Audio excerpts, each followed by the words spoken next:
সরকারের তরফে চালু করা সুভদ্রা যোজনা স্কিম নামক এই প্রকল্পের টাকা দেওয়া হয় 2 কিস্তিতে।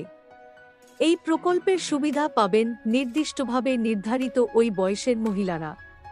প্রকল্পের সুবিধা নিতে পারেন তারা।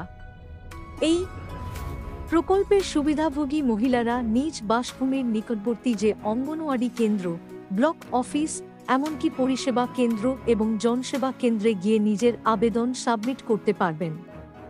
সরকারের সুভদ্রা যোজনা নামক প্রকল্পটি চলবে 2024-25 থেকে 2028-29 সাল পর্যন্ত।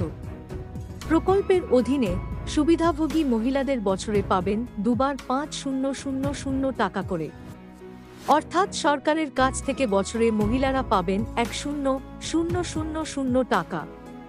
ঠিক এইভাবে সুবিধাভোগী মহিলা 5 বছরের স্কিমের মেয়াদে পেয়ে যাবেন 5,000 টাকা। তবে মনে রাখবেন, প্রকল্পের সুবিধা পাবেন না সরকারি কর্মী এবং আয়কর রিটার্ন দাখিলকারী মহিলারা।